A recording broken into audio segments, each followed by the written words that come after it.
दोस्तों, जैसा कि सभी जानते हैं कि महाराज विक्रमादित्य अपनी प्रजा के सुख दुख का हमेशा ध्यान रखते थे। कौन क्या करता है, उनके राज्य में कोई सुखी है, कौन दुखी है, इस बात का पता लगाने के लिए वे कभी कभी भेष बदल करके अपने राज्य की गलियों में चक्कर लगाया करते थे। ऐसे ही एक रात वो गलियों में घूम रहे थे। रात का समय था, चारों तरफ अंधकार छाया हुआ था, गलियों में गहरा सन्नाटा पसरा था। वो चक्कर लगाते लगाते वो अचानक रुक गए। उन्होंने देखा कि लैंप का एक प्रकाश बरामदे से बाहर आ रहा था। उन्होंने उस बरामदे के पास जाकर के देखा तो एक बुढ़िया बैठी थी।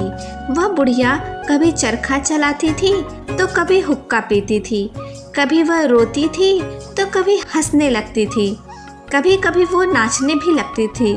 विक्रमादित्य को उसकी अजीब हरकतों को देखकर बड़ा आश्चर्य होने लगा कि क्या कारण है कि यह बुढ़िया कभी रोती है तो कभी हंसती है, कभी चरखा चलाती है तो कभी नाचती है। इस बात का पता लगाने के लिए विक्रमादित्य जी बुढ़िया के पास पहुंच गए और उससे कहा, तुम ऐसा क्यों कर रही हो? उस बुढ़िया ने कहा कि तुम अपने रास्ते चले जाओ, मेरी परेशानी को जान करके तुम क्या करोगे? विक्रमादित्य जी ने कहा कि तुम अपनी परेशानी मुझे निडर होकर के बताओ, मैं तुम्हारी परेशानी को दूर करने का पूरा प्रयास करूंगा। बुढ़िया बोली, तुम मेरी परेशानी को दूर नहीं कर सकते। अगर इस संसार में कोई भी मेरा दुख दूर कर सकता है तो वह महाराजा विक्रमादित्य हैं, जो मेरे दुख को दूर कर सकते हैं। महाराज विक्रमादित्य के अलावा और कोई भी व्यक्ति में इतनी क्षमता नहीं है कि वह मेरे दुख को दूर कर सके। बुढ़िया की बात को सुन करके महाराज विक्रमादित्य ने कहा कि मैं ही राजा विक्रमादित्य हूँ, तुम बताओ क्या बात है। वह बुढ़िया कहने लगी कि मैं तभी बताऊंगी जब मेरी आप एक शर्त मानेंगे। विक्रमादित्य ने कहा, बताओ आपकी क्या शर्त है? उस बुढ़िया ने कहा कि अगर 6 महीने के अंदर में आप मेरे काम को पूरा नहीं कर पाए तो 6 माह पूरा होने के बाद आपकी मृत्यु हो जाएगी। बूढ़ी औरत की यह बात सुनी तो उन्होंने सहर्ष उस शर्त को स्वीकार कर लिया। बूढ़ी औरत ने कहा कि मेरा एक नौजवान बेटा और बहू था। एक रात दोनों कमरे में सोए हुए थे। जब मैं सुबह उठी तो उनको उठाने के लिए जब मैं वहां गई तो मैंने देखा कि दोनों ही गायब हैं। उनके बिस्तर पर सिर्फ बड़े बड़े पत्थर रखे हुए हैं। यह रहस्य आज तक मेरी समझ में नहीं आया और तब से मेरा दिमाग सही से काम नहीं कर रहा है। मेरी हालत ऐसी हो गई है कि जैसे किसी पागल की हालत होती है। इसलिए तुम यदि 6 महीने के अंदर में मेरे बहू और पुत्र को अपनी प्रतिज्ञा के अनुसार वापस ले आए तो मैं मान जाऊंगी, अन्यथा 6ठे महीना होते ही तुम्हारी मृत्यु हो जाएगी। विक्रमादित्य ने बुढ़िया से विदाई ली और उसी रात राजधानी को त्याग दिया। बुढ़िया के बहू बेटे को खोज करते हुए महाराजा निकल पड़े। कई गांव में, नगरों में घूमते घूमते उनको कई दिन बीत गए। प्यासे बेहाल होते हुए, भ्रमण करते हुए उन्होंने दुनिया का कोना कोना छान मारा, लेकिन कहीं भी उन्हें बुढ़िया के बेटे और बहू का पता नहीं चला। एक रात की बात है, एक नदी के किनारे जब वो पहुँचे तो वह बहुत थक चुके थे। उस थकावट के कारण उनका शरीर चूर चूर हो चुका था, इसलिए नदी के तट पर वह लेट गए। बड़ी चिंता में महाराजा विक्रमादित्य लेटे थे कि 5 महीने तो समाप्त हो गए, लेकिन मैं अभी तक अपना वचन नहीं पूरा कर पाया हूँ। 6ठा महीना समाप्त होते ही मेरी मृत्यु हो जाएगी, इसलिए अच्छा है कि मैं स्वयं ही नदी में छलांग लगाकर अपनी जान दे डालूं। इस तरह का विचार आते ही विक्रमादित्य नदी की ओर चल पड़े। जैसे ही वो छलांग लगाने लगे, अंधेरे में कपड़े धोने की आवाज़ सुनाई दी। उन्हें बड़ा आश्चर्य हुआ कि इतनी रात के समय कौन कपड़ा धो रहा है। जहाँ कपड़ा धोने की आवाज़ आ रही थी, विक्रमादित्य वहाँ पहुँच गए। वहाँ जाकर उन्होंने धोबी से पूछा, अरे भाई, तुम इतनी रात के समय कपड़े क्यों धो रहे हो? इतनी रात को तुम्हें कपड़े धोने की कौन सी जरूरत आ पड़ी?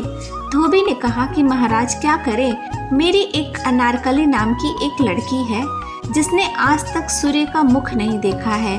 उसके जितने भी काम होते हैं वह सब रात में होते हैं, यहाँ तक कि उसके कपड़े भी मैं रात को ही धोता हूँ। राजा ने जब यह बात सुनी तो उनको बड़ी हैरानी हुई। वे वापस अपनी जगह पर आ गए और बड़ी देर तक सोचते रहे, पर यह गुत्थी उनकी सुलझी नहीं। दिमाग में उनकी यह बात नाचती रही। वह सोचने लगी कि एक तो मैं ऐसे ही दुखी हूँ, फिर इस झंझट में पड़ने से क्या फ़ायदा, इसलिए अब तो मुझे अपनी ज़िंदगी से ही छुटकारा ले लेना चाहिए।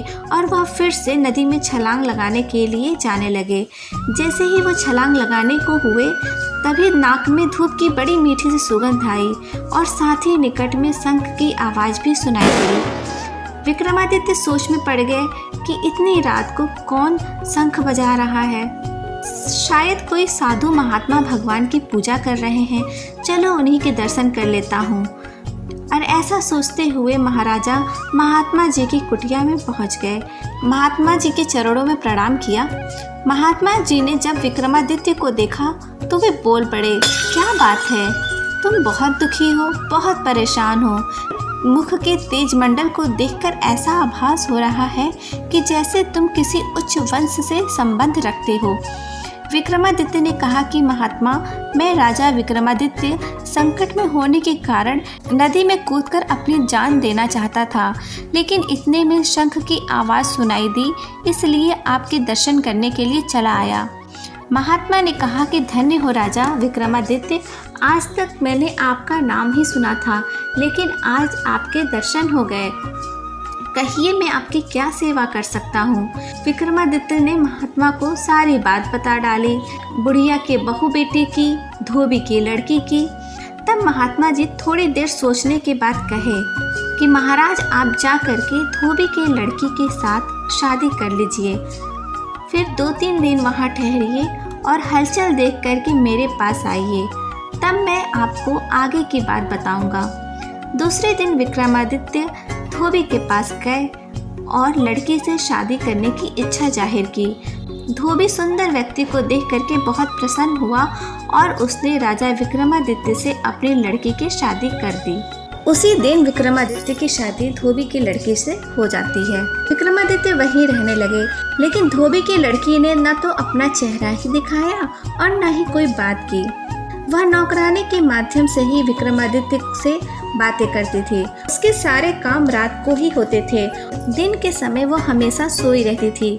विक्रमादित्य कुछ दिन वहाँ रहे, उसके पश्चात वे महात्मा के पास आ गए। महात्मा जी को उन्होंने सारा वृत्तांत बताया। महात्मा जी ने कहा कि अब अपना काम बना समझिए। वास्तव में धोबी की लड़की अनारकली राजा इंद्र की परी है। वह रात को जाकर इंद्र की सभा में नृत्य करती है। बुढ़िया की बहू और बेटे भी वहाँ रसोई का काम कर रहे हैं। मैं तुम्हें 3 दिन के लिए 3 गोली दूंगा। एक एक गोली प्रतिदिन रात के समय मुंह में डाल लेना। उसके प्रभाव से रात को कोई भी तुम्हें देख नहीं सकता। और तुम गोली को मुंह में डालने के बाद जब अदृश्य हो जाओगे तो अनारकली के पीछे पीछे चले जाना और वहां जाकर के अपने उद्देश्य में सफलता प्राप्त करना। इतना कहने के बाद महात्मा जी ने महाराजा विक्रमादित्य को 3 गोलियां दे दी। विक्रमादित्य गोली लेकर के धोबी के घर वापस चले गए। रात के समय विक्रमादित्य ने बहाना बनाया और शीघ्र ही सो गए। थोड़ी देर के बाद गोली को मुंह में रखा और दरवाजा बंद करके बाहर निकल गए। उधर अनारकली भी इंद्र राजा की सभा में जाने के लिए तैयार हो रही थी और इंद्र की सभा के लिए वहां से निकल पड़ी।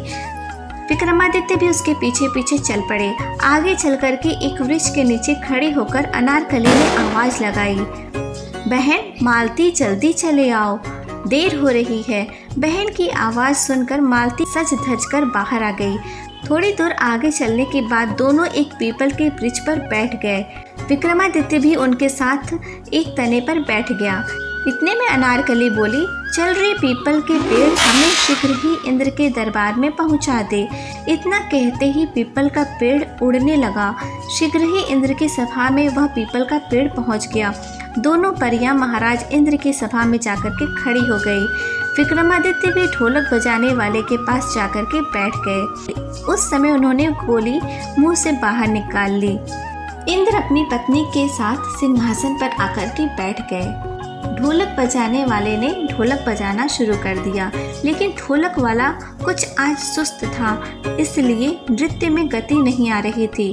विक्रमादित्य अपने को रोक न सके। उन्होंने उससे ढोलक मांगी। फिर क्या था, विक्रमादित्य के ढोलक पर हाथ पड़ते ही नृत्य सभा में मादकता छा गई। सब मस्ती से झूमने लगे। परियों ने उस दिन ऐसा नृत्य किया जैसा कभी नहीं हुआ था। चारों ओर वाह वाह होने लगा। इंद्र ने प्रसन्नता से नौलखा हार अपने गले से निकाल करके परियों के हाथ में डाल दिया। परियों ने उस हार को ढोलक वाले को दे दिया। ढोलक वाले ने वह हार राजा विक्रमादित्य को दे दिया। विक्रमादित्य ने हार लेकर के गोली मुंह में डाल करके फिर से धोबी के घर आ पहुँचे। परियों से आगे आ करके वह अपने कमरे में सो गए। जब सुबह हो गई, वह नित्य की भांति नहीं उठे। तब विक्रमादित्य को जगाने के लिए नौकरानी वहां आवाज़ लगाने लगी, लेकिन वह नहीं उठे।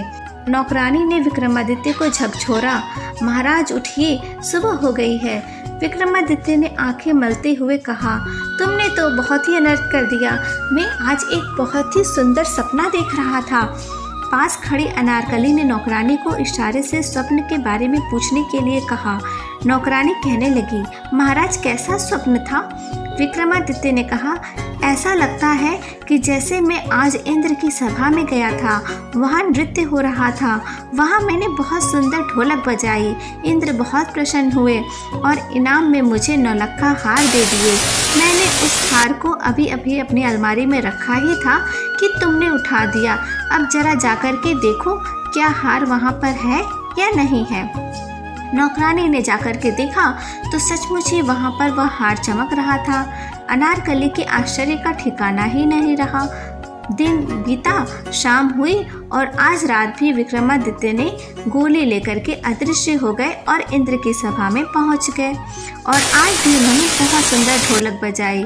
तब इंद्र ने प्रसन्न होकर सोने की 32 थालियों में 36 प्रकार के व्यंजनों को पुरस्कार के रूप में परियों को दे दिया।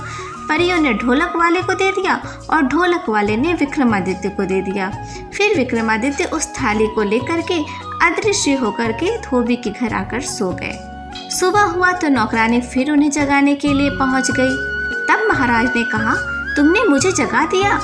आज तो मैं इंद्र की सभा में कल से भी अधिक सुंदर ढोल बजाया था, जिससे खुश होकर के 32 थालियों में 36 प्रकार के व्यंजन इंद्र ने मुझे भेंट में दिया है।